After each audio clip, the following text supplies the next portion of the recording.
تحية طيبة، مساءكم سعيدا، أهلا وسهلا بكم إلى هذا الفيديو الجديد عبر قناتي الرسمية على اليوتيوب، والذي سنتحدث فيه عن المنتخب الوطني الجزائري المقبل على مباراة دور الثمن النهائي أمام منتخب الكونغو الديمقراطية.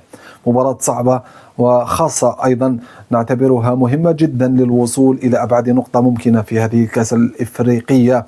اليوم سنتحدث عن منتخب الكونغو الديمقراطية لكن بنظرة كونغولية. سنحاول الحديث عن المنتخب الكونغولي لكن من أشقة من الكونغو، وكذلك بعض الزملاء وزميل لي في الكونغو الديمقراطية إعلامي متواجد هناك بالكونغو الديمقراطية سيتحدث ويحدثنا عن هذا المنتخب الذي يملك كل الحظوظ في هذه النسخة، خاصة وأنه احتل المرتبة الرابعة في الكأس الإفريقية الماضية، واليوم يحاول الوقوف الند للند أمام المنتخب الجزائري العائد بقوة، والذي نتمنى أن يصل إلى أبعد نقطة ممكنة، ونتمنى أن يفوز بهذا اللقاء. وتجدر الإشارة أن المنتخب اليوم أجرى الحصة التدريبية الثالثة التي تسبق مباراة الكونغو الديمقراطية وما قبل الأخيرة. الأخيرة ستكون غدا إن شاء الله قبل انطلاق اللقاء يوم الثلاثاء بداية من الساعة 5 مساء.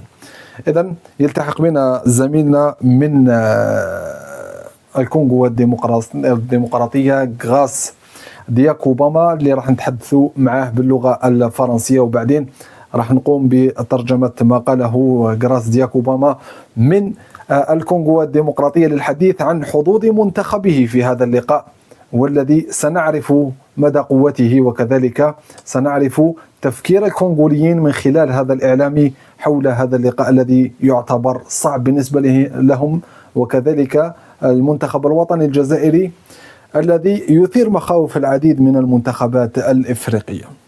D'abord, Grace, salut, bonsoir. Oui, ouais, bonsoir. Et merci d'accepter cette intervention avec nous sur ma chaîne YouTube. Le plaisir est partagé, et surtout ça fait très longtemps d'échanger sur le football. Après mon petit passage en Algérie et mon retour ici au pays, on ne s'est pas parlé en ce qui concerne le foot. Donc nous espérons qu'on va analyser en toute impartialité. Grâce, d'abord, comment vous voyez ce match? Quelle est votre vision médiatique et journalistique par rapport à ce match très important pour les Algériens et aussi pour la République démocratique de Congo? Oui, c'est un match, je dirais, hyper important pour les deux sélections, deux nations du football qui aiment vraiment ce sport roi. Et je pense que ce match-là a beaucoup d'intérêt pour le peuple algérien et surtout pour le peuple congolais. Tout le monde a cette envie de vivre cette rencontre qui s'inscrit dans le cadre de 8e de finale de la CAN. Et je pense que c'est un match aussi qui va se jouer dans le petit détail parce que il y a assez de valeurs côté algérien, y compris côté congolais.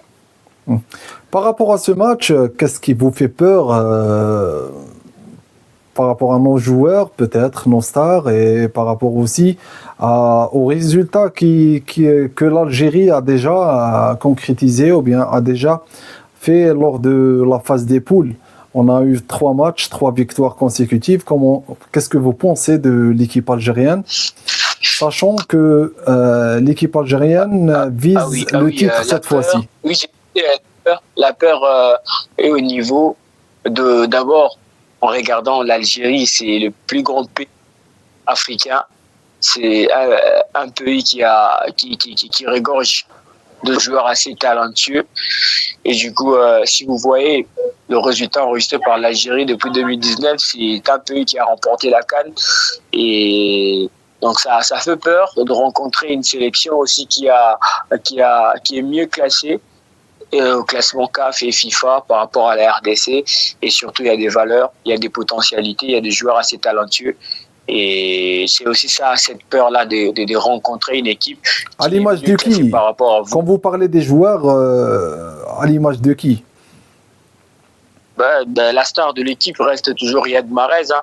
Au regard de ce qu'il a fait dans le passé avec Leicester, il est passé par Manchester City, aujourd'hui il se retrouve au niveau de l'Asie, mais au moins ça reste quand même quelqu'un qui est resté dans le chef, dans le mental des Congolais. Donc lorsqu'on parle de l'Algérie, du coup on voit un Riyad Mahrez et un joueur talentueux, un joueur qui sait faire la différence à n'importe quel moment. Vous vous rappelez, lors de demi-finale en 2019 contre le Nigeria, si ma mémoire est bonne, il a inscrit un but somptueux sur coup franc et qui a permis à ces grands pays de se qualifier pour la finale. Donc c'est vraiment quelqu'un qui porte cette sélection algérienne. Et le schéma tactique aussi, sachant que Vladimir Petkovic a toujours ses analyses et a toujours ses études par rapport aux adversaires et va sûrement analyser le schéma tactique de Sébastien Desabre qui joue avec un schéma tactique de 4-1 contre les grandes nations de football en Afrique. C'est sûrement qu'il va chercher et va trouver peut-être la recette pour battre le Congo. Qu'est-ce que vous pensez de cet entraîneur qui est arrivé en Algérie en 2024, en mars 2024? Aujourd'hui, il est qualifié en Coupe du Monde et a fait 3 victoires consécutives à la phase des poules de la Coupe d'Afrique. Et aujourd'hui, il est face à vous. Ah oui, je pense c'est pour ne pas vraiment oublier les efforts qu'a abattu Djamel Belmadi. Il y avait déjà un noyau. Quand il est arrivé, il a un discours très clair avec cette sélection algérienne et jusqu'à conduire la sélection au niveau de la Coupe du Monde, parce que c'est quand même quelque chose assez grandiose. Ici en Afrique, se qualifier pour la Coupe du Monde, ce n'était pas facile pour cette sélection algérienne. Et faire nombre sur nombre, donc 9 points sur le 9 possible à la phase finale de la CAN, c'est énorme pour cet entraîneur qui arrive et qui trouve une sélection. Oui, certes, l'Algérie, il y a quand même une bonne organisation par rapport au pays subsahérien. Il y a vraiment cette très bonne organisation, mais il faudrait aussi trouver quelqu'un qui a cette passion-là, qui est animé à réussir de bons résultats. Et aujourd'hui, je pense que l'Algérie a trouvé un entraîneur qui, quand même, le permet à arriver à atteindre ses objectifs. Mais nous espérons que ça va venir. Déjà, c'est mardi avec ces gros tests, ces gros matchs contre la RDC. Et ça sera pas très facile, et surtout avec la recette qu'il a aujourd'hui, avec ce gars assez talentueux, assez motivé et surtout conscient pour permettre à ces pays de retrouver encore ces sensations de 2019. Et nous espérons vraiment, en tant qu'amoureux du football, ça va arriver au fur et à mesure que ces pays restent toujours sérieux, parce que ces pays l'ont toujours été. Ah oui, grâce... Par rapport à Sébastien Desabre, il a déjà une expérience footballistique, ou bien dans sa carrière comme entraîneur, il a passé déjà de l'Algérie, il était déjà un entraîneur de GS Saoura en Algérie, et là il avait aussi une très grande expérience au niveau des clubs nord-africains. Il était entraîneur de Wydad Casablanca du Maroc, il était aussi un entraîneur en 2013 de Espérance tunisien, et aussi à Ismaili en Égypte. Et comme je l'ai dit aussi en Algérie avec GS Saoura. Est-ce que vous misiez de l'expérience de Sébastien Desabre parce qu'il connaît très très bien le football nord-africain? Est-ce que vous misez de ça pour remporter la victoire lors de ce match? Ah oui, tout à fait. Surtout cette expérience-là, d'avoir été au niveau de l'Afrique du Nord, ça a déjà servi à la RDC. À vous rappeler, lors de 8e de finale contre l'Égypte en Côte d'Ivoire, la RDC avait proposé un jeu très séduisant jusqu'à mettre en mal cette sélection de pharaons de l'Égypte, arracher d'abord ce match nul jusqu'à aller à l'étape fatidique de tir au but. Donc c'est son expérience qui a vraiment permis à ce pays de se qualifier face à l'Égypte. Vous le savez comme moi, l'Égypte, ça reste la plus grande nation du football africain, la nation la plus titrée de la CAN, mais déjà arrivé à sortir l'Égypte. Donc ça, c'est de l'expérience pour avoir déjà été en Égypte et s'il était peut-être par exemple en Algérie, au Maroc également. Donc c'est un monsieur qui connaît d'abord le football africain et il a été un tout petit peu partout, non seulement chez vous là-bas en Afrique du Nord, mais aussi ici en Afrique centrale, il était en Angola, il est passé un peu partout et cette expérience-là lui sert assez délaissant pour avoir des arguments à chaque fois qu'il rencontre des adversaires que la RDC veut mettre en mal et du coup ça a déjà payé et nous étant Congolais parce que c'est les sons qui parlent, on espère bien que ça va également jouer contre l'Algérie et surtout avec le groupe, l'effectif qu'il a, c'est quand même un effectif assez riche pour avoir des arguments solides contre le Fennec. Bah oui, grâce, avant de clôturer avec toi, on a vu aussi que l'arbitre qui était désigné pour faire ce match ou bien pour arbitrer ce match, c'est l'Égyptien Mohamed qui était Marouf, c'est Mohamed Marouf qui était désigné par la CAF pour arbitrer ce match. On a vu une réaction, une grande réaction de la part de la presse congolaise et une déception de la presse congolaise par rapport à cette désignation. Qu'est-ce que vous pensez-vous de cette désignation de cet arbitre qui est très critiqué en Égypte? Ouais, mais moi je pense le foot, il ne faudrait pas seulement regarder l'arbitre, il faudrait commencer par regarder votre effectif, avoir le qualité que vous avez et surtout la profondeur au niveau du banc de réserve pour rivaliser face à la sélection que vous allez rencontrer.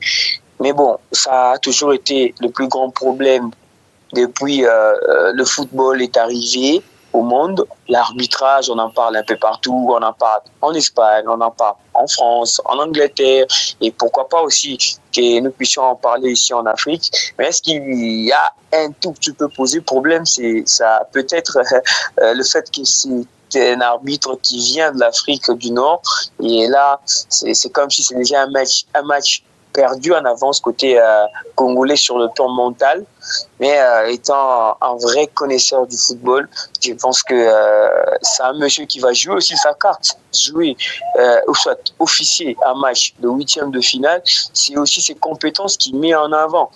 Et du coup, lorsqu'il est là pour gâcher peut-être la rencontre au détriment des Algériens ou soit pour le Congolais, là, c'est aussi il joue mal sa carte. Vous avez des arbitres comme Selmi Sadok, le Tunisien aujourd'hui, il se retrouve pas dans cette trempe parce qu'il a tellement gâché. Et aujourd'hui, la CAF ne lui fait plus confiance. Et l'arbitre qui sera lors de la rencontre RDC-Algérie, et il a vu peut-être, comme toi et moi, la réaction de Congolais, c'est à lui de bien revoir le comportement de joueurs algériens et congolais pour mieux siffler cette rencontre qui s'avère vraiment très importante parce qu'on en parle un peu partout. Il y a des youtubeurs algériens, congolais, sur le plan de TikTokers, ça parle vraiment. Et on aimerait qu'un arbitre soit là pour mieux gérer cette rencontre entre la RDC et l'Algérie. Inch'Allah, on espère bien que le match va passer dans de très belles conditions et on va voir un très bon match, un spectacle footballistique entre la RDC et l'Algérie dans ce match et on espère bien aussi que le meilleur gagne dans cette rencontre. Grace, merci beaucoup pour cette intervention. Ah oui, ça a été mon plus grand plaisir et surtout d'intervenir sur votre chaîne YouTube. Et nous souhaitons bon match aux Algériens Inch'Allah. Et au Congo. Que les meilleurs l'emportent et que le fair play règne dans ce match parce que au-delà de tout, ça reste une fête. Le football, c'est la fête et le pays qui va l'emporter va vraiment mériter parce que ça sera une très très belle bataille tactique et technique de deux sélectionnaires. et que les meilleurs gagnent ce mardi entre la RDC et l'Algérie. Merci beaucoup Grace, merci. إذا كانت هذه هي المكالمة الهاتفية مع إعلامي كونغولي تحدث على حظوظ بلده في هذه المباراة وهذا اللقاء بين المنتخب الجزائري والمنتخب الكونغولي. تحدث عن حظوظ منتخبه لكنه أبدى تخوفه بشكل كبير من المنتخب الجزائري الذي يملك نجوما، وأبدى تخوفه بشكل كبير من رياض محرز. تحدث أيضا عن المنتخب الجزائري الذي تطور كثيرا مع فلاديمير بيتكوفيتش الذي وجد توليفة جاهزة ومناسبة بعد رحيل الناخب الوطني السابق جمال بلماضي. وقال أيضا أنه لا يجب الحديث بشكل كبير عن الحكم المصري محمد معروف الذي عينته الكونفدرالية الإفريقية لكرة القدم، والذي مارس عليه الإعلام الكونغولي ضغطا كبيرا بعد معرفة أن هذا الحكم منتقد بشكل كبير جدا خاصة في الدوري المصري، واليوم هو معين لإدارة هذا اللقاء. تحدث وقال أن الكاف عينته بالنظر إلى قدرته وكذلك إلى إمكانياته الكبيرة التي أبان عليها خلال التصفيات وكذلك خلال الدور الأول من كأس الأمم الإفريقية. تحدث أيضا عن قدرة المنتخب الكونغولي على مجابهة المنتخب الجزائري وعلى العمل الكبير الذي قام به المدرب الفرنسي سيباستيان ديسابر مع المنتخب الكونغولي منذ قدومه إلى منتخب الكونغو سنة 2022، ووصل إلى المرتبة الرابعة في كأس إفريقيا المرة الماضية، واليوم سيواجه المنتخب الجزائري من خلال الفوز في مباراتين وتعادل واحد في الدور الأول. هذا ما يعني أن المنتخب الكونغولي مثل ما قال سيلعب كل حظوظه ويمتلك كل الحظوظ، رغم أن الخصم سيكون المنتخب الجزائري. هذا لا يعني أن المنتخب الكونغولي سيكون سهل. اليوم نحن في مواجهة منتخب كونغولي قوي، منتخب كونغولي له كل الإمكانيات لرفع التحدي أمام المنتخب الجزائري، لكن مثل ما استمعنا هناك تخوف من الجانب الكونغولي من المنتخب الجزائري. على المنتخب الجزائري أن يكون أقوى في هذه المباراة لأنه الأقوى في هذا اللقاء. علينا أن لا نستهزئ بالخصم وكذلك أن لا نغتر بقوتنا في هذه المباراة. اليوم بمقدورنا الفوز وبمقدورنا التأهل إلى الدور الربع النهائي، لكن بوضع الأرجل على الأرض وكذلك بمواصلة العمل. نتمنى إن شاء الله التوفيق للمنتخب الجزائري في هذه المباراة التي تعتبر مهمة ومهمة جدا في هذا اللقاء. اليوم الحصة التدريبية التي قام بها والتي خاضها المنتخب الجزائري في المركز التدريبي محمد الخامس بالرباط كانت قد عرفت غياب ثلاثي المنتخب جوان حجام وكذلك سمير شرقي، بالإضافة إلى ريان أيت نوري اليوم يغيب للمرة الثانية على توالي على الحصة التدريبية للمنتخب الجزائري بسبب الزكام الحاد الذي تعرض له قبل يومين من الآن. اليوم يغيب للمرة الثانية، وهذا ما يزيد من نسبة غياب اللاعب عن مباراة المنتخب الكونغولي التي ستكون هامة ومهمة للمنتخب الجزائري. نتمنى له شفاء العاجل إن شاء الله ويولي لنا للمنتخب الجزائري ويكون معنا في الحصة الأخيرة للمنتخب الجزائري التدريبية التي ستكون غدا، والتي إن لم يكن فيها فبنسبة كبيرة ما راحش يكون في مباراة المنتخب الكونغولي التي ستلعب يوم الثلاثاء بداية من الساعة 5 مساء. نتمنى توفيق لكتيبة فلاديمير بيتكوفيتش ولكل اللاعبين المقبلين على هذا اللقاء أمام منتخب كونغولي قوي يسعى للظفر بهذا اللقاء من أجل الوصول لأبعد نقطة ممكنة، ونحن سنلعب هذا اللقاء من أجل الفوز وكذلك المنافسة على اللقب الثالث للمنتخب الجزائري في تاريخ الكان وكذلك في تاريخ المنتخب الجزائري.